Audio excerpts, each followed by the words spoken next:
Okay, it's 6 o'clock, so I'll call the meeting to order in the absence of the mayor, who's ill tonight.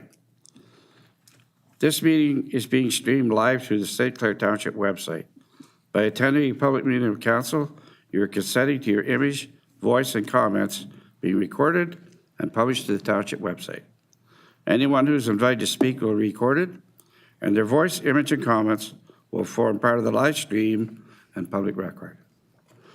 We acknowledge that this land in which we are gathered today is part of the ancestral land of the Chippewa, Ottawa, and Potawatomi peoples, referred to collectively as the Assiniboine. It is through the collection of the Assiniboine with the spirit of land, water, and air that we recognize their unique cultures, traditions, and values. Together as treaty people, we have a shared responsibility to act with respect for the environment that sustains all life, protecting the future for those generations to come. Welcome, everybody. It's good to see so many people here tonight. Jane, first item on the agenda is Jane Marsh on behalf of the Moore Community and Recreational Foundation. So Jane, could you please come forward? You know the routine better than I do, and the floor is yours. Can you tell us what all these wonderful community projects and your foundation has helped support? Just the little button at the bottom. That clear plastic disc at the bottom there, just touch it with your finger. Bottom of your mic. Yeah. Go on. Kathy, okay. There you go. Oh, there we go. You're good. Gotcha. All right. Okay. Thank you, Council, for again having the Community Recreation Foundation here to talk about their projects and how they put them together because of the grants that we were able to give to them. So I'm here as the, I feel like I have my back to everybody, but I'm here as the chairperson of the Moore Community and Recreation Foundation. And tonight we've got the people here who have received grants from us, and they're going to tell us how they spent the money. Now, this year, we had more grant requests than we've ever had. And as I'm sure you all know, that we're only able to spend the interest. So we're limited in what we can do for you. Unfortunately, we'd love to have millions to hand out, but we don't. So we have a list, or I have a list, and we're going to go through it. And you don't have to talk too long. You can see that the council's busy here, but we would like to hear a little story about how you've gotten along this past year. So first on my list is the Crunna Street Festival. Tracy, I think you're here to talk to us. I'll get out of the way and let you talk. Thank you very much, Jane. So as most of council knows, the Crunna Street Festival is back for the third year, and we're very excited that we thank council and the Moore Recreation Foundation for their grants. It really helps a lot. We don't have to do a lot of beating the bush for donations, so this is wonderful. So this year we've earmarked our donation towards the Great Lakes Woodland Dance Group, and they're a group of Indigenous dancers, drummers, and singers that come, and they do a wonderful job. They come on at noon. They're part of our entertainment schedule. We've got lots going on, like Zumba, flower walkers, bubble shows, mermaids. We've got something new this year. We've got little wooden cars. The kids are going to race the cars, and breakfast at the Legion with wagon rides in the morning. So the donation from Moore Community Recreation Foundation really helps us a lot. And with me tonight, I do have some committee members. It's now under the umbrella of the Moore Optimist, but the committee members that have been with me in the past are also here. Bonnie Stevenson, she's our official photographer, and Colleen Costello. She runs a company called Hoop You, and they bring some amazing entertainment. If you need acrobats or really fun things for any event, Colleen's your contact right in Courtright. So we just want to thank everyone and the foundation as well for the donation to help our day be a success. And so far the weather is going to be good. That's all I long as it doesn't rain, that's all I care. So, perfect, thank you very much. You're welcome.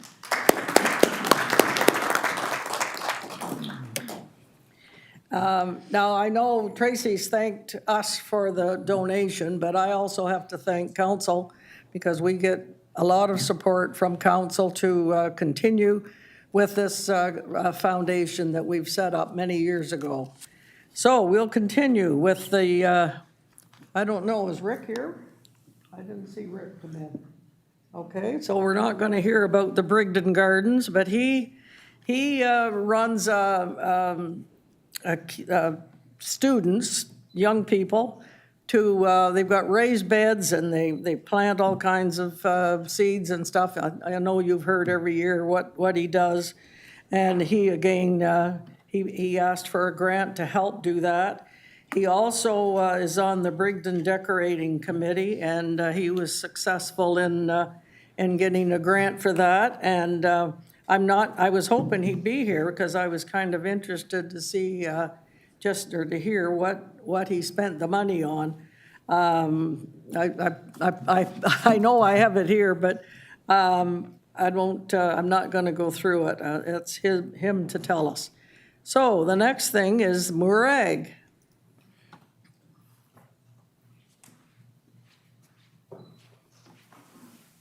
Hello, I think most of you know me. I'm Michelle Vnitsky. I'm president of the Brigden Fair this year. If you feed them, they will come. That's always been our thing. If you've ever been in the Homecraft division, what do they do best? Cook. The grant money that we received, thankfully, went towards a new stove. I think the last time we got new gas stoves, 60s, the 70s. They were using a stove that the knob was broke off, so when you use that oven, it could only be at 350 degrees, nothing higher, nothing lower. So the money went to replace that stove. Now, we did refurbish it a little, moved it to the volunteer kitchen, so then at least they can cook at 350. So it's very appreciated. With everything that's going on, this being our 175th anniversary, and as you all know, with the IPM coming, we're trying to have our buildings and our assets so that we are ready to take on and make Lambton County and St. Clair Township even better. So thank you very much.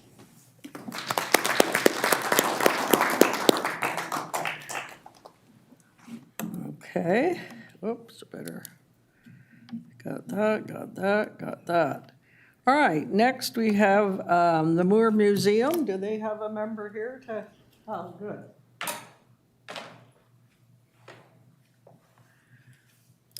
Hi there, my name is Fiona Doherty and I'm the museum coordinator at Moore Museum. And with me today is Dave Taylor. He's the advisory committee chairperson for Moore Museum.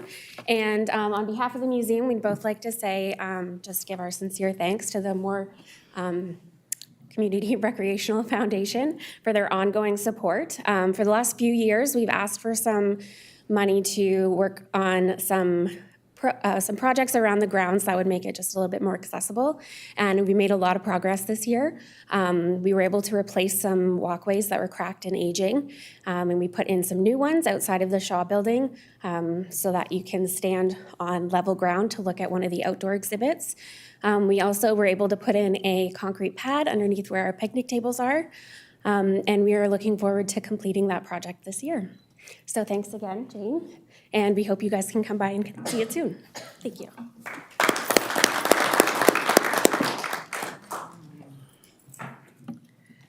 All right, the next is the Moore Optimist.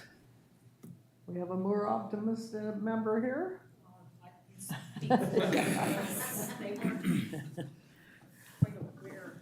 Yeah. Christmas. Yeah. Okay, oh, nice. Sorry, well, they didn't bring, our board meeting's on Monday, so obviously the communication wasn't there, but this is a project that's been ongoing. Stan Marsh, one of our longtime members, has been working with his wife to upgrade the clock tower, the gardens there, with some Christmas lighting, and they last year got a really nice Season's Greetings lit sign.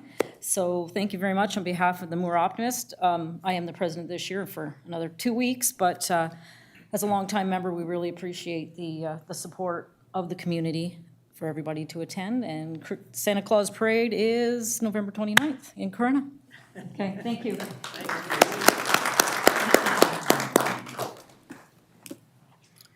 All right, is there someone here from the Sombra Museum? There we go.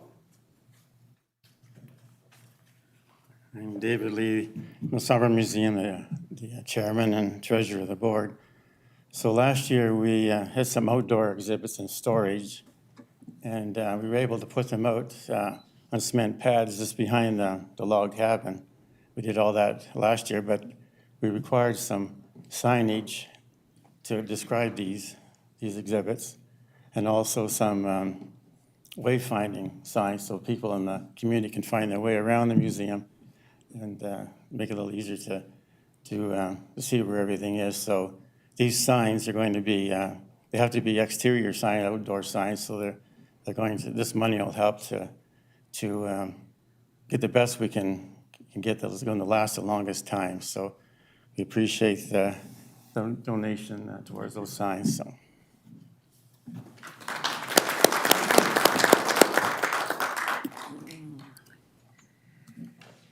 All right, that looks like we've been through the list, and again, I would like to thank council, and I think it's important for you people to be here. Your information is for council so that they know that they know they support us, but we need you to be present to tell us your story, and I think it's important. So thank you very much for those of you who could make it and be here tonight. And I just want to also thank the Director of Finance, George. He keeps us on the straight and narrow and has all the information we need when it's time to make the decision. So thank you, George, and thank you, Council. Thank you, Jane, and all the members of the foundation, and congratulations to all the recipients. It's people like you, and we all know that up here especially, that make this community such a special place to live. Thank you all. Thanks for coming out.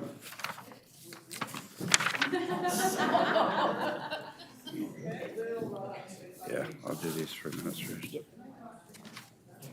Okay, next we have a couple sets of minutes to run through. Be it resolved that the minutes of the regular council meeting held on September 2nd, 2025 be received and approved. A motion? Councilor Langus? Councilor Langstaff? Any questions? Go ahead, Councilor Brown. Yeah, under those minutes, motion 19, I have a problem with. I believe when it refers to the funding coming from the Courtright Community Hall of $75,000, since it was demolished and removed from the village of Courtright, is not representative of the $75,000 figure. So I really don't think we should be referring to that's where the fund is coming from in that motion. It was, I looked up, and I think our finance people can vouch, is that the last funding they got was back in 2022, and it was $22,750. So nowhere near did the Courtright Hall on a regular basis consume that amount of money. So I think the reference to the Courtright Community Hall I'm objecting to that, and it should be withdrawn from that motion. What do we do about that? Yeah, through your worship, it would need a reconsideration motion to amend that, and in order to do that, it would be someone else that needs to raise it, because you did not vote in favor of that motion. So it would need to be someone who voted in favor of that, and then we would need 5 of 6 to reconsider that motion. Yes, Councilor? Thank you. Through the mayor, I would like to have a reconsideration motion. I also had a concern of the 75,000 coming, the way it reads, that it didn't come from the Courtright Community Hall. So Okay, I move to a second to that motion. Second time, do we have a seconder? Third time? and the motion fails. So all in favor of the minutes? Carried.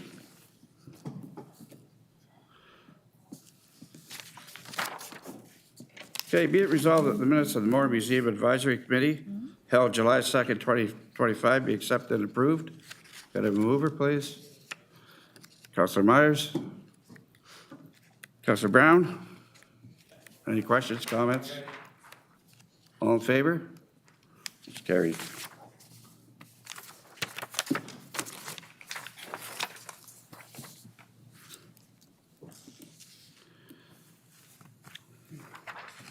Okay, we're actually a little past the time. So the next item on the agenda is a public meeting. The purpose of this public meeting is to ensure that sufficient information is made available to enable the public to generally understand the application for an official plan and zoning bylaw amendment that council will consider tonight. Public meeting will proceed as follows. The planner will present his report and recommendation on this application. Members of the public and the applicant will have an opportunity to speak on the proposal. The planner will respond to any questions asked by the public and members of council, and council will make a decision. So, Mr. McDougall, when you're ready, you may present your report.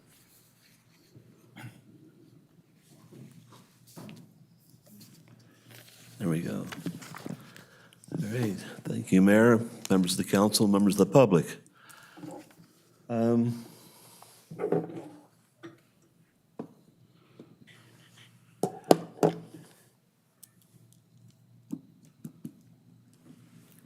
Okay, this is an application to amend the zoning bylaw as a decision from the Committee of Adjustment as a condition for what they refer to as a surplus farm dwelling severance. The application is for an address at 1371 Petrolia Line.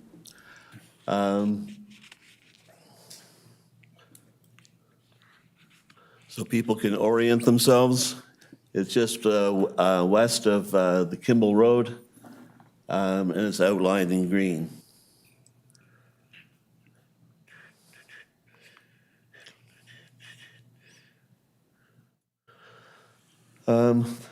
The area that's in the pinkish or the salmon color, that represents the parcel that's being created. It's shown on the map as 2.15, but it's actually been adjusted to 2 acres, and that increases the 147 to about 147.35.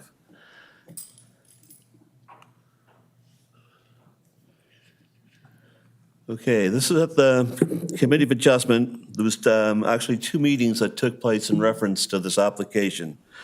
May 26th of 2025, there was a meeting at the Committee of Adjustment discussing the circumstances surrounding the application, and there were some issues or some issues that were brought up by the staff. And the members of the Committee of Adjustment, there was, they had some discomfort with a few of the things that we had brought up, and I will just identify those. The minimum lot size, according to our new official plan that was adopted for the creation of a severed lot, is a maximum of 2 acres. And later, the agent or the representative of the owner were willing to drop the dimensions of that a small fraction to make it comply with that. The setback distance from the severed portion to the nearest barn that can house livestock, measured by the county's GIS, was roughly 165 meters. We had different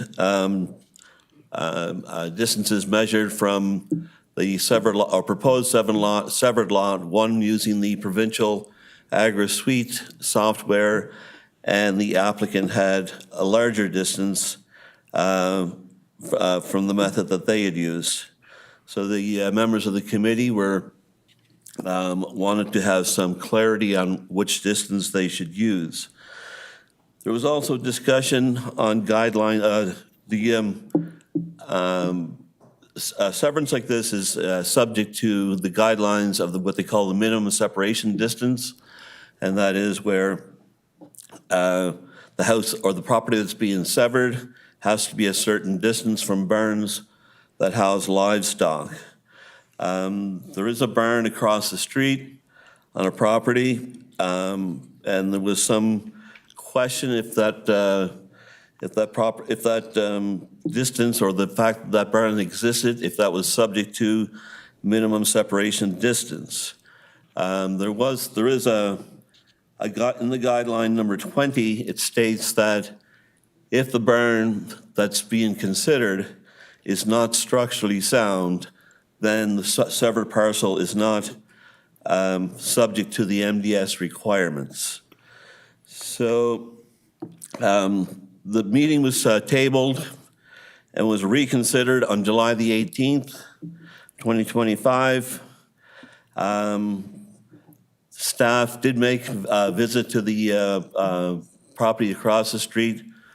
There were several pictures that were taken. I only just grabbed about maybe 4 or 5 of them. There's that one. And you can see from the interior of the barn, the majority of the trusses are still in how can I say, in good shape. The fact that the barn does not have windows or is missing some sections, either of the walls or the repairs. Talking to other planners on the staff and the building inspector, we felt that that does not make the building not structurally sound. So we felt the building was structurally sound. Therefore, it requires the application to meet all the MDS requirements. So the minimum lot size was reduced, like I had said earlier. On the second meeting, the applicant had agreed to use the setback distance that was used by the county GIS of 165 meters.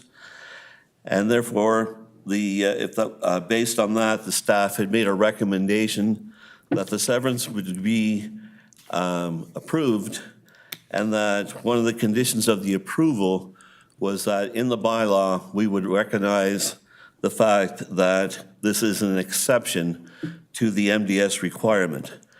Now, under the MDS guidelines on 43, that gives the Committee of Adjustment the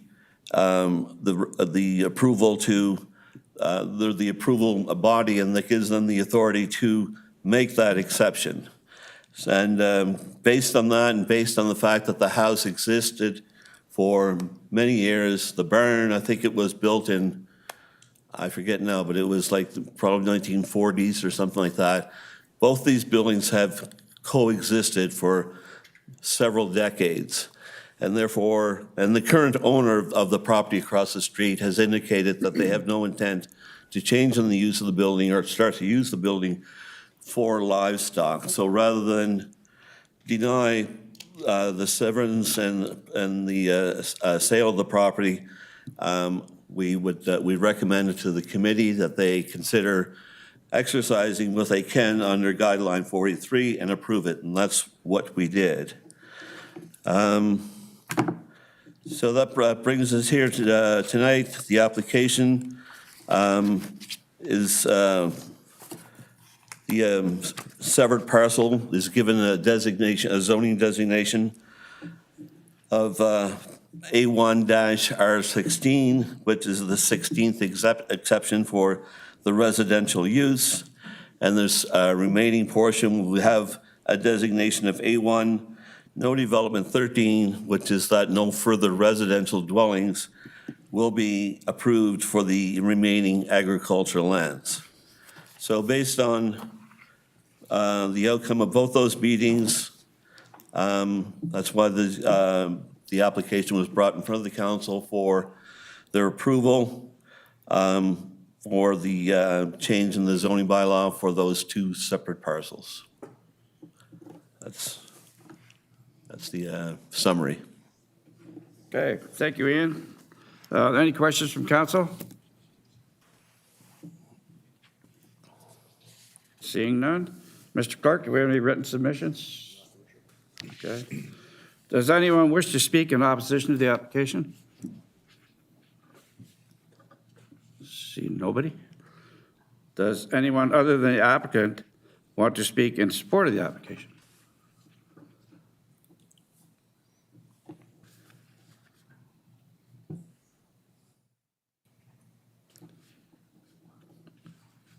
Is the applicant? You want to? Sure, go ahead. My name is Donna DeGursey. I'm speaking on behalf of Stephanie DeGursey, who is the lot right beside this parcel. Her concern is that there is no driveway for the agricultural land now, when there's a residence. Ian, can you answer that? Because I know I can't. I don't have the decision in front of me, but that is usually one of the conditions of the severance is that an access will have to be established for the severed parcel. I mean, for the retained parcel. So they will have to put in access to it. Okay, because the pipeline is right there too. Okay, thank you. Any final questions from council or the planner? Okay, I'll declare the public meeting closed and council is called back to order. Do I have a motion on the application? Councilor Myers. Okay, do I have a seconder? Councilor Langstaff? All in favor? Carried.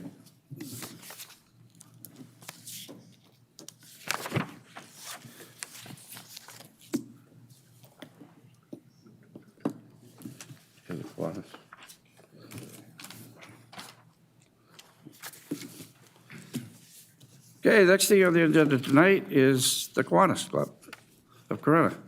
And I believe Jeff Core here. Jeff, would you please come forward and make your presentation? You'll have 10 minutes. Hi, everyone. My name is Tracy Manchester, and I am the current president of the newly formed Kiwanis Club of Corunna St. Clair. We are very excited for this new club, and we are looking forward to working with council and any other organizations within the community to help find something beneficial for both the community and youth in our community that we can represent our community better. I'd like to turn it over to Jeff. He has a presentation for you. Thank you very much. Thank you. Hi, everybody. My name is Jeff Core. I live here locally. I'm also a teacher at one of our current schools and a proud member of the new Kiwanis Club. So quickly, the Kiwanis Club of Corunna St. Clair is a new organization that we have. We've opened a branch up in Corunna. We've just recently got our 15 members, which makes us an official group. Kiwanis is a group that supports kids. That's our main goal, is supporting kids in communities through small groups and making sure that kids have access to the things that they need. So for example, we like to have clubs in schools that encourage leadership and things like that. And we want to support the kids in any way we can. We have a couple of members, like I said, myself and another member are members of teachers at a local school. We talked to the kids at the school and said, what do you need in the community? They came back with a big list of ideas that we took to our members. Some of the ideas, they want playground equipment for their schools, ball hockey, skating pad, dog park was a popular one, walking, jogging path, community garden, naturalized park space. And we came up with some long-term goals. We wanted to maybe have a kids hub for the community members and potentially with a garden, refrigerator, community refrigerator. We chose to start focusing on the walking path and garden was something that we might be able to focus on as a group. We've met with the mayor and a couple other people to talk about what that might look like. We've come up with some ideas. First off, we were hoping to put together a walking, jogging path for the community members. We've noticed, looked around at there's a few parks in the area that have lots of empty space, and this might be something that could meet a need. Something the kids would want, and I think seniors would certainly get use out of it. Other things that we could maybe incorporate into that were naturalized gardens, a community garden space, extending some of the pathways that are already in Corunna. So ideas what this might look like, potentially having some seating areas, Naturalized areas, we were hoping to maybe touch base with the Heritage Committee, getting some signage into it. Some possible locations we were maybe loosely thinking of, there's Sifton Park over by Colonel Cameron School, the large green space over by Sir John Moore, I don't know if that one actually has a name. And then there's Parkdale Park as well, is another one that we're possibly considering. Possible ideas what might make these good ones. Parkdale has parking already. It's centrally located in town. There's a large space already with trees. There's some paths to the north that we could connect up to. The township owns the office space to the north there, so that's extra space that might be available. And there's already soccer fields and playground there, so it's already a community spot. There's the building, St. Clair Boulevard green space. Again, I don't know a good or better name for that, right by Sir John Moore School there. Again, parking on site is near the school, so kids could get to it. There's already some paths in the spots. You see there's a path there that we can easily go right off of. It's not under use space. There's really nothing else there. There's no parks. There's no playground of any kind. It's just an empty green space with a hill. And then finally, Sifton Park is again near another school. Lacks the parking, but there's the parking on the street there. But there is some paths already built into the park that we could possibly build off of. It runs into Cap as well to the north. Already a nice treed space, and there's a small playground there as well. So those are three of the places we kind of identified that are locations in Corunna that could be improved upon. So we're hoping to talk to the committee, the Parks Committee as well, touch base with them, just kind of showing what our group, our new group's doing. Another thing that we're also working on currently, we've touched base with the local library, and we're looking at maybe getting a mural painted on the side of the newly painted library in Corunna. It was another thing that we're doing locally. Yes, any questions? Thank you, Jeff. Does any member of council have any questions? Go ahead, Councilor Hayes. So it's great that you're pointing out these parks that are in Corunna. And yes, they are vast and they are empty, but we also have a lack of staff when it comes to cutting grass and have to contract out because we don't have enough staff to cut grass. So, I mean, these are great ideas, but who is going to maintain pathways, gardens, grass cutting, like all of that? Is that Yeah, going to be? that's one of the things that we're starting to look at. That's why we're really at the beginning ideas, start of this phase. One of the ideas we're looking at was the naturalization of the park, which leads to it not having to have grass cut because we want it to grow naturally using natural plants. Part of the other thing is with Kiwanis kind of helping out, taking over, is we would be looking for volunteers to help maintain those parks places as well. But again, we're at the very beginning, early stages of this, so that's something we would need to consider and consult with the council with. And the other thing is volunteers, like that's something that, because of insurance, we have to be very careful and mindful about how we go about allowing somebody to care for property that we, as the township, owns. So just some, I hate to be that person that says, but, because I like what you want to do, but I just, we're Absolutely. just having When we brought up such a the hard dog time with parks, staff this right Mayor now. Egger almost had a heart attack. Maybe that's why he's not here. You might have done him in. Okay, thanks, Councilor. Anybody else have any questions? One of the things that we were looking at too was having a group of children that we could teach on how to look after the naturalized gardens and stuff like that, pulling weeds and stuff like that when it comes to the paths or anything like that. It was looking more like a gravel path. And where it comes to for insurance and stuff purposes, we are covered under the Kiwanis umbrella for insurance for stuff like that. That's why she's the president. Councilor Brown.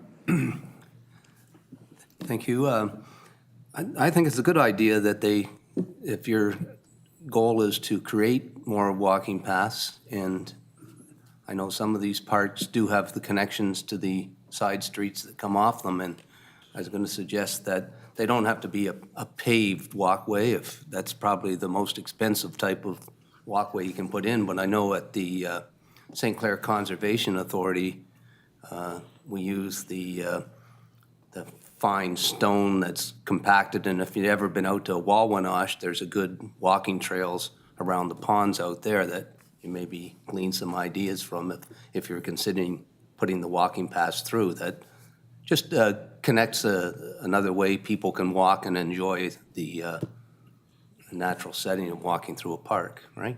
So, best of luck. Yeah. Okay, thanks, Councillor Brown.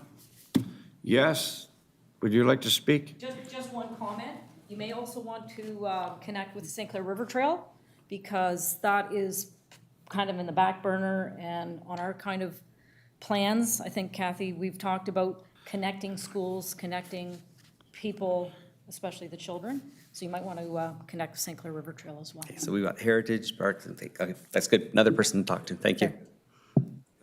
That. Any other comments or questions? Yes, Councillor Foster. Through the mayor, or deputy mayor, thank you. I echo Councillor Brown here. I think it's really exciting having more trails active. If we can find a way to work together, talking with Sue Knight, the coordinator, that would be helpful.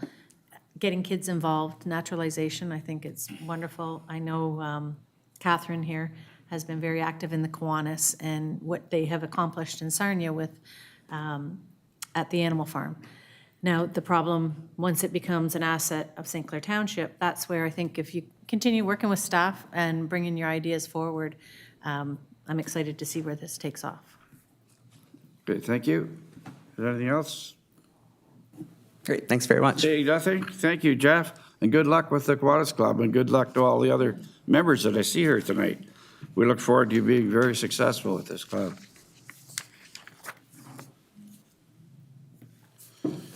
Okay, the next item on the agenda is a presentation from Skyline Energy about a proposed BESS project in Corunna's Industrial Park. So I believe Chantal Goubert is here. Well, please come up and make your presentation then. Thank you, Council, for having us. My name is Chantal. We'll get into introductions in just a moment here. Let me make sure this all works. Fantastic. Yeah, so our agenda for today, we'll be introducing ourselves first. I'm pretty sure everyone, or council at least, is somewhat familiar with renewable energy, but we'll be covering quickly the type of project we're going to be presenting, and then getting into some of the details. So to start off, who is all up here today? Hi, Council. My name is Matt Kennedy. I'm the Director of Asset Management for Skyline Energy, who is the anticipated long-term owner and developer of this project. You're welcome. And you want to tell us a little bit about Skyline? Absolutely. So Skyline Energy is the asset manager, developer, and operator for the Skyline Clean Energy Fund. The Skyline Clean Energy Fund is a mutual fund trust that's made up of 650 investors from across Canada, retail investors. The fund was incepted in May of 2018 and really focused on sustainable infrastructure in Ontario and across Canada. So we currently own 84 solar assets in Ontario, spread across the province, as far west as Windsor. We have one about 10 minutes from here, actually, on a farm building that we constructed, that the farmer gets access to the building, and we own the rooftop space, which we produce solar. In addition to that, we own 2 biogas facilities, one in Elmira, Ontario, and one in Lethbridge, Alberta. These facilities collect green bin waste, municipal waste that we use instead of going to landfill or to a compost. We use that waste to create energy and actually put electricity or renewable natural gas back onto the grid.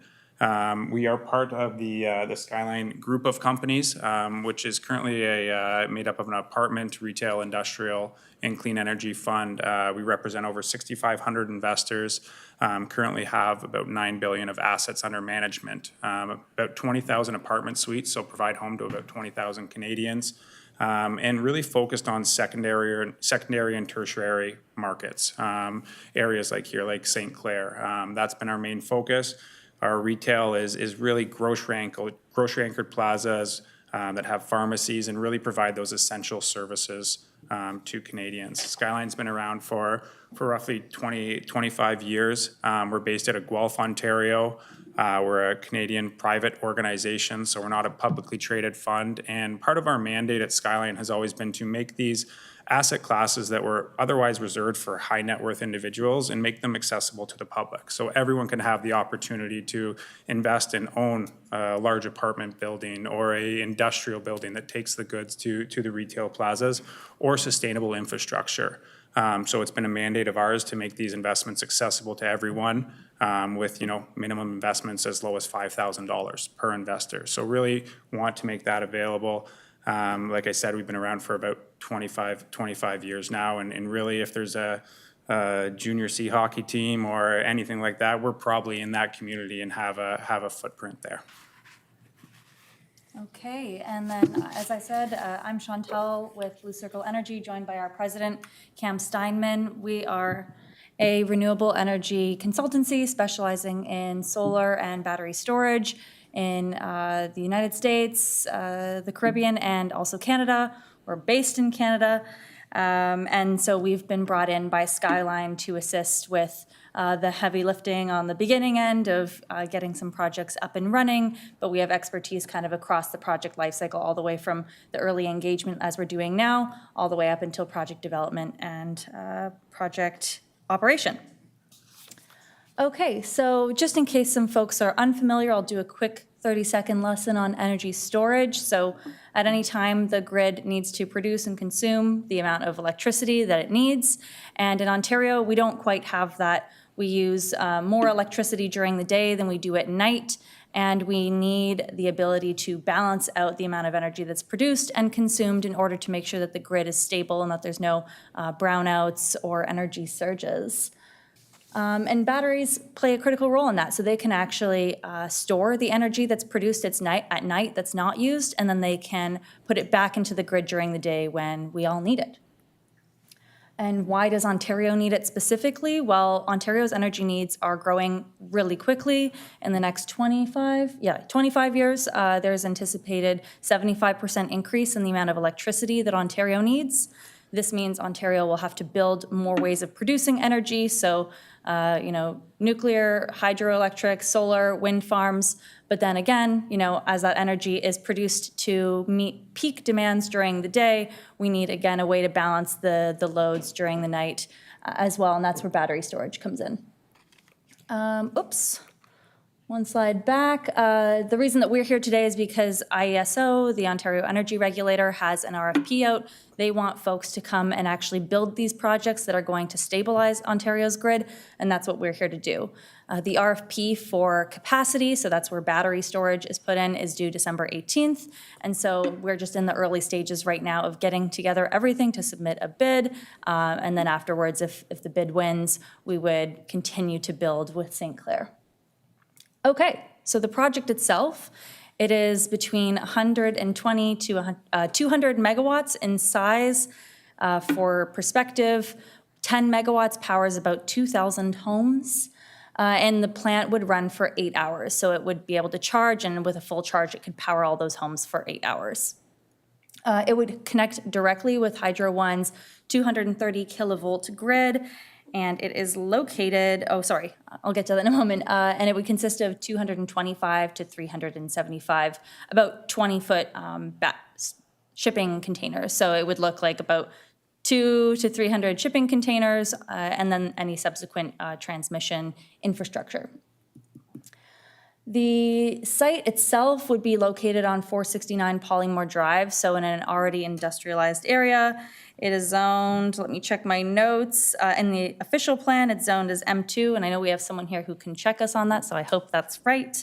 And also zoned as a petrochemical industrial land per the official plan. The lot is already cleared, it's already leveled, so there's nothing really from a grading or tree clearing perspective that would need to be done there. There's also no natural heritage features, and it's kind of surrounded by additional industry, so there would not be, impact to any of the existing zoning or planning or land use happening right now. It is near a CN rail line, so we would have to be cognizant of that in the plans, but the nearest residential area is greater than 600 meters away, so it should not have any impact on nearby residents from, a noise or visual perspective any more than the current area already is. And it's 400 meters from Highway 40. Okay, So the community opportunity here, where Skyline's a Canadian company, Blue Circle's a Canadian company, we're trying to be as Canadian as we can with this. And so in the actual building of this plant, we would try to procure as many local supplies and tradespeople as possible. During the construction period, there would be quite a few dozen people that would be required at peak construction to build this. And so we would, hire locally as much as possible. From a community investment perspective, we would also be funding a community benefit agreement. The proposal right now is $1,000 per megawatt per year for 20 years over the life cycle of the project. So for a project of this size, a fairly significant investment every year into St. Clair. It would also, as I said, help to improve the reliability of Ontario's entire energy grid. It helps St. Clair, but it also helps everyone in Ontario to ensure that we have clean and reliable energy for the future. And it would also, set St. Clair as a municipality that is putting their foot first in doing this. Talking a little bit more about the project technology. So we would be using lithium iron phosphate. This is a lithium ion technology that's been used in the last 5 years or so for battery storage. Actually, it is not the type of lithium ion battery that is in phones. Those are nickel manganese cobalt batteries.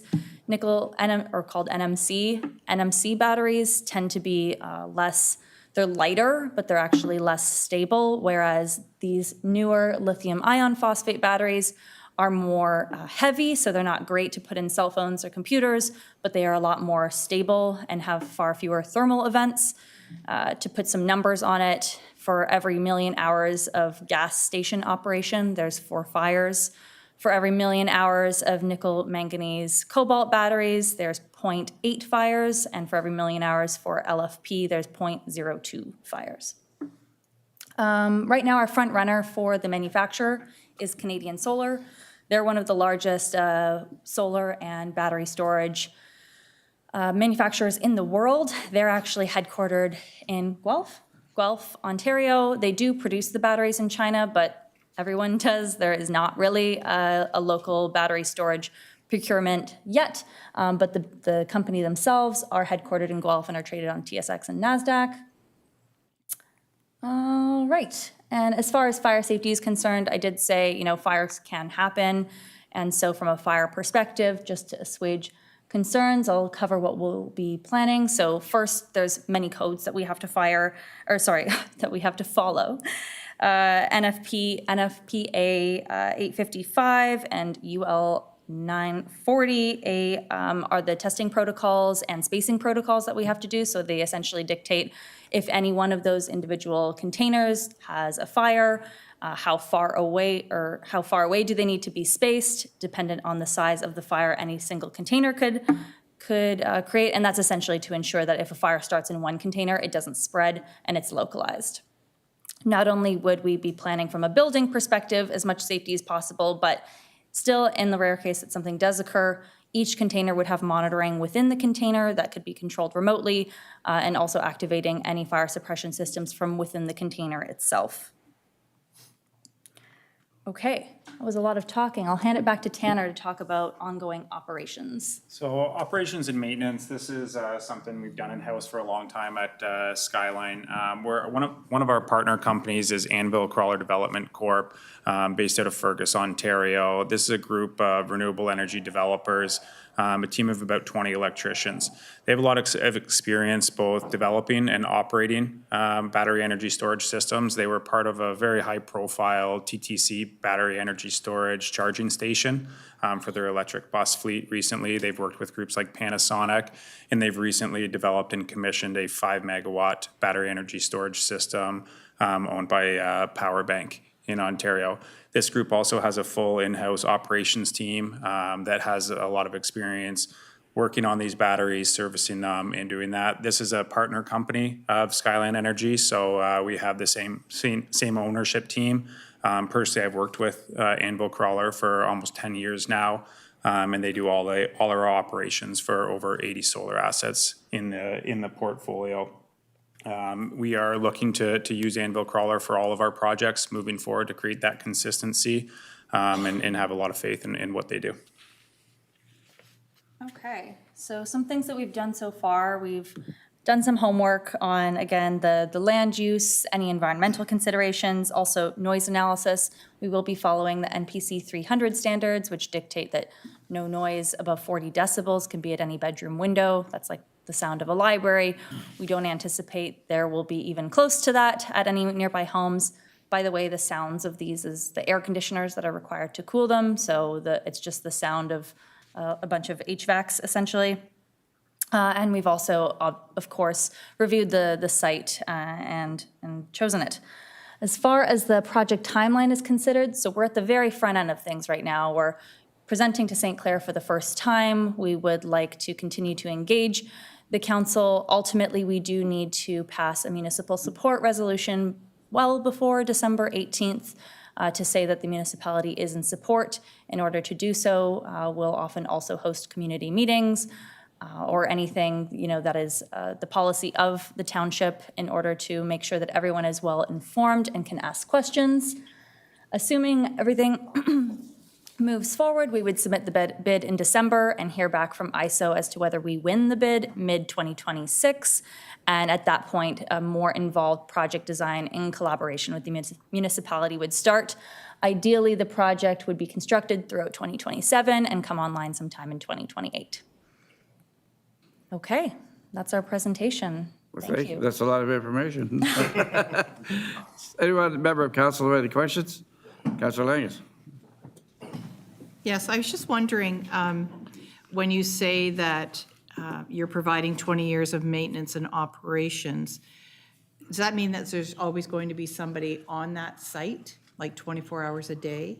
No. No, we'll be remotely monitored. We have a team that monitors all of our solar assets currently that would do this for the battery systems as well. In addition to that, the battery manufacturer also has eyes on this and will be tapped into the grid, who the local distribution company always has the ability to shut it down and remotely monitor it as well. Okay, and what about training for our fire station? Sorry. Yeah, of course. So we would actually be hiring a consultancy to do that. They're called ESRG. They're a firefighter-led battery storage fire safety training consultancy, and so they're based out of New York State, I believe. We would engage them to produce a fire safety plan for this site specifically, as well as train local first responders. Okay, thank you. Any other questions? Thank you, Councilor Brown. Deputy Mayor. Has Skyline been in other energy storage development, or is this your first venture into the energy storage? This would be our first venture into owning the energy storage. Our partner company, Anvil Crawler, has been involved in this, and so that's really, we're relying on some of their expertise.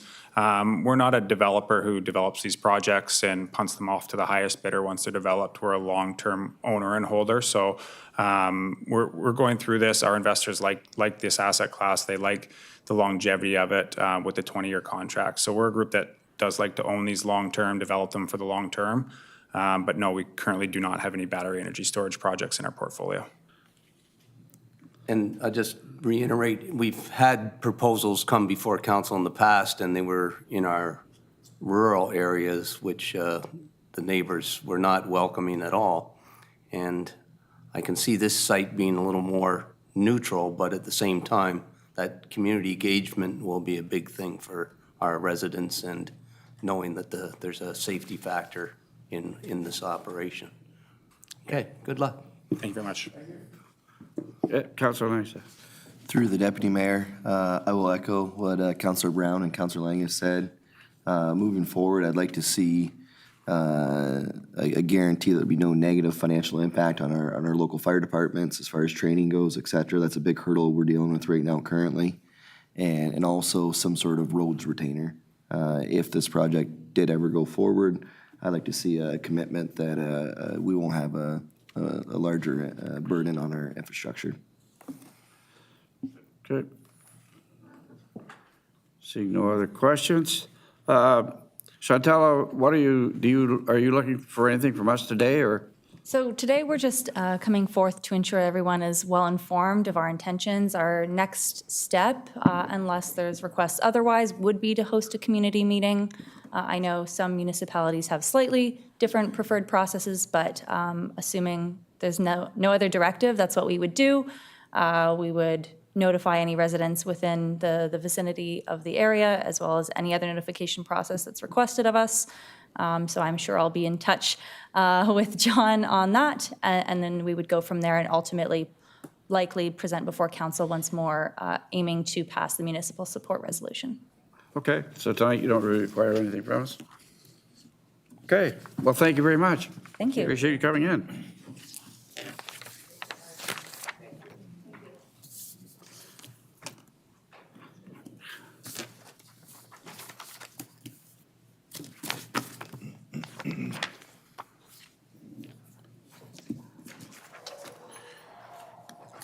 Okay, back to our agenda. Items 6.1 and 6.2. Be it resolved that the following information items be received. 6.1, Lampton Group OPP Detachment Board minutes from July and August 2025, and Enbridge 2026 Kimball Collinsville Wells Drilling Project. Do I have a motion? Councilor Myers. Second by Councilor Langstaff. All in favor? Carried. Any opposed? No.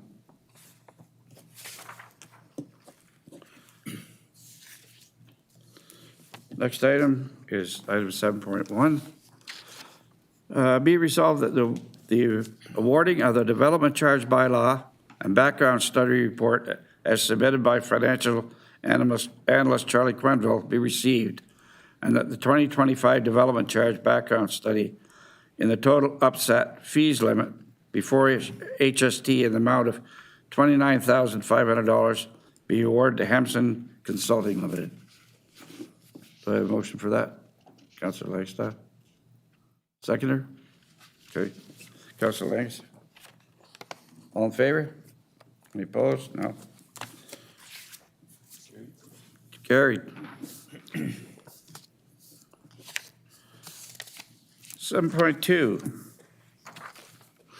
Be it resolved that the Sombra Museum Cultural Center building report as submitted by Director of Community Services Kendall Lindsay be received, and that WSP and Corp be approved to proceed with a Phase 2 to be funded from the Sombra Museum reserves, with the funding source for Phase 3 to be determined upon its initiation. Do I have a motion for that? Councilor Langstaff. Through the Deputy Mayor, I'd like to thank Kendall for this excellent, well-worded report. I'd like to go ahead with Phase 2 and 3 with the remaining funds being funded out of the E&E fund. So you want to make that as an amendment to the motion? Yes, sir. Do I have a seconder for that? Councilor Langstaff? Or Councilor Langs, sorry? Yeah, just a clarification, what funding were you sourcing? Environment Education Fund. Oh, okay, that's what I thought, yeah. Yep. Huh? Councilor Langs. Yes, Councilor. To the Deputy Mayor, I'd just like to ask Kendall, my understanding for, there was projects that came in under budget, so we wouldn't have to use the E&E, that there is funding available to put towards this? Yeah, through the Deputy Mayor, yes. So I just found out today, Eric got some numbers of where our projects are, because we've had a lot of projects getting off the ground since Marcus has come on board. And there are a few that are under budget, so there is money left over in like the rec facilities is where we kind of pull for all the recreation facilities. So there are a few in there that are under budget, so there is gonna be money at the end of the year. So we could pull from there instead of the education environment.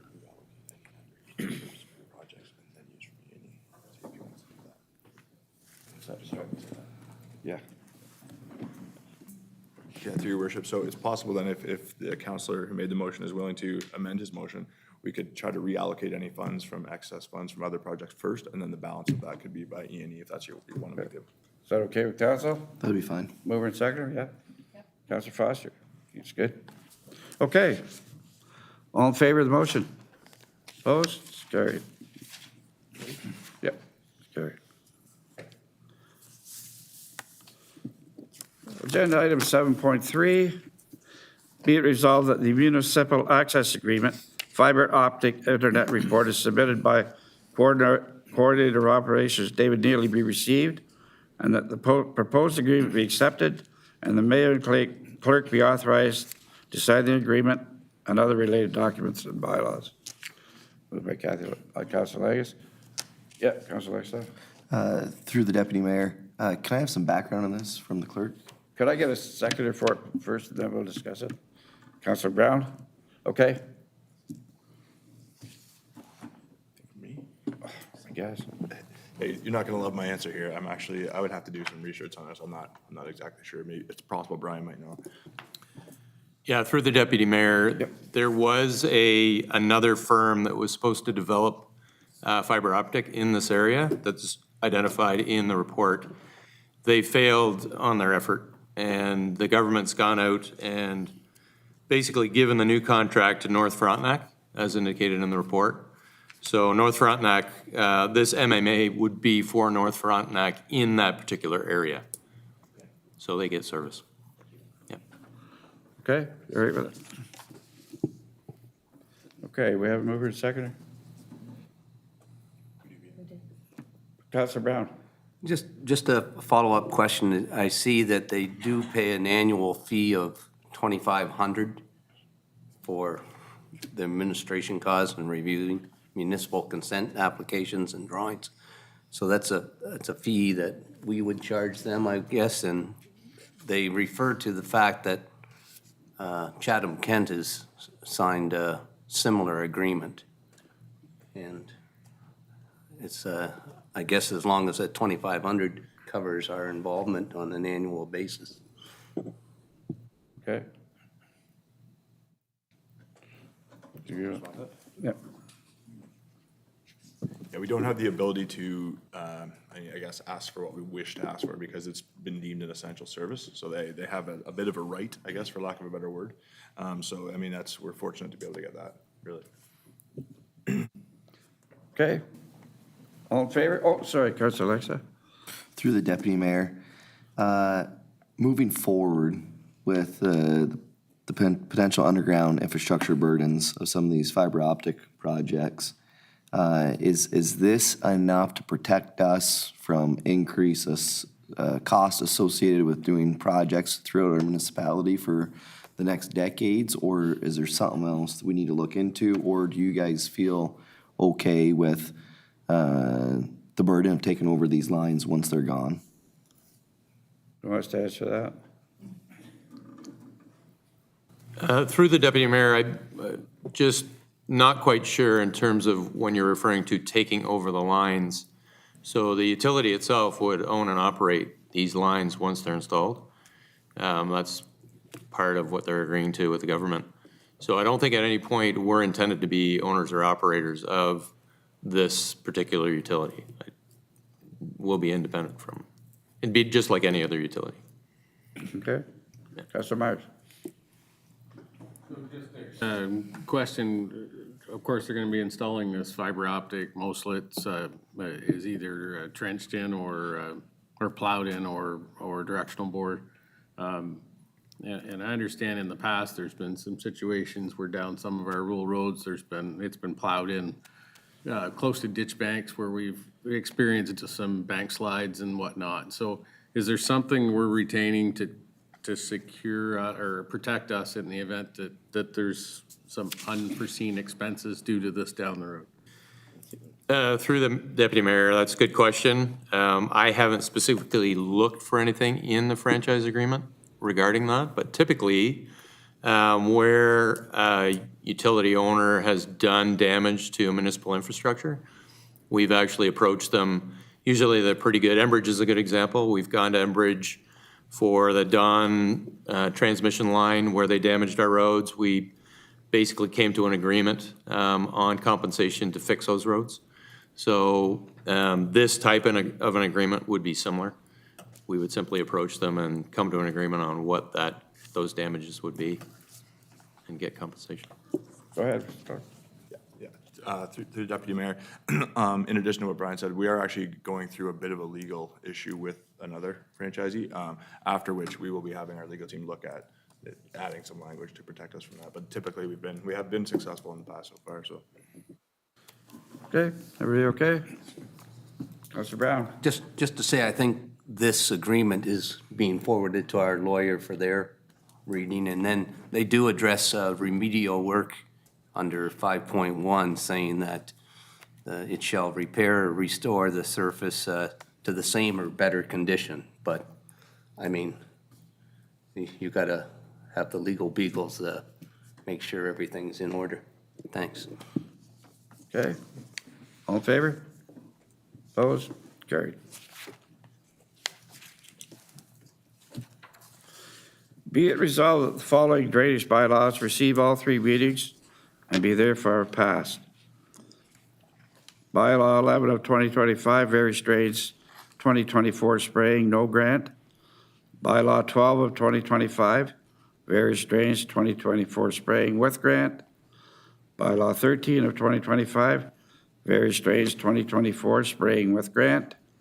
And bylaw 14 of 2025, various drains 2024 spraying with grant. Can I have a mover? Councilor Langus, seconder. Councilor Foster? Yes, Councilor. Through the deputy mayor, why are some of these with grant and some without grant? I never noticed that. I've always seen the no grant. Now I'm seeing grant. Yes, go ahead, Stuart. Through you, Deputy Mayor, there's a financial threshold. So if it gets to a certain financial threshold, we are able to secure a grant. If it's under that, we're not able to. It's not eligible. Okay, any other questions? All in favor? Opposed? Carried. Be it resolved that the following bylaws receive all three readings and be therefore passed. Bylaw 28 of 2025, amending bylaw to amend clearing of land. Bylaw 22 of 2020, stormwater. Bylaw 29 of 2025, zoning bylaw amendment 1371 Petroleum Line.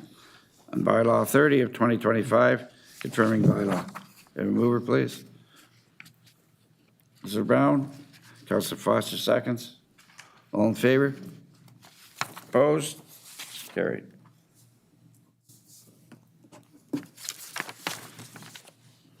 Okay, I guess we're to councilor reports. Councilor Brown. Thank you, Deputy Mayor. Actually, a quiet couple weeks since our last meeting. I did attend the county council luncheon at the Parkway Golf Course, and it was a nice, enjoyable day, and food was good. That's Okay. about it. Thank you. Okay, Councilor Foster, thank you. Oh, I have nothing to report. Okay, thank you. Councilor Langus. I also have nothing to report because I was in Prince Edward Oh, Island. That's right. Councilor Myers. Well, it's been a pretty quiet couple of weeks for me as well. I did attend a Wilkesport Hall Board fundraising meeting. The next community dance in Wilkesport is this coming Friday. Hopefully, community supports that, and there's some exciting things coming up next year to be done with hopefully the funds raised from the community dances and the country jamborees. Good. Thank you. Councilor Langstaff. Thank you, Deputy Mayor. Pretty quiet in the last 2 weeks, other than marrying the love of my life. That's about all I've been up to, getting ready for that. And that's kind of important. Celebrating that, so. Okay, thank you. Well, it looks like it's been pretty quiet all the way around. I had one county council meeting, which was followed by a luncheon by the county, do that once a year, have a luncheon after, and it was held here at the golf course, and it was very well supported. It's the most people I've seen and the most representation from the other members of Lampton County in years. And I think they thoroughly enjoyed the golf course, so thank them all for attending. Upcoming meetings, October 6th, 3 o'clock, October 20th at 6, and November 3rd at 3 o'clock. We have no in-camera today.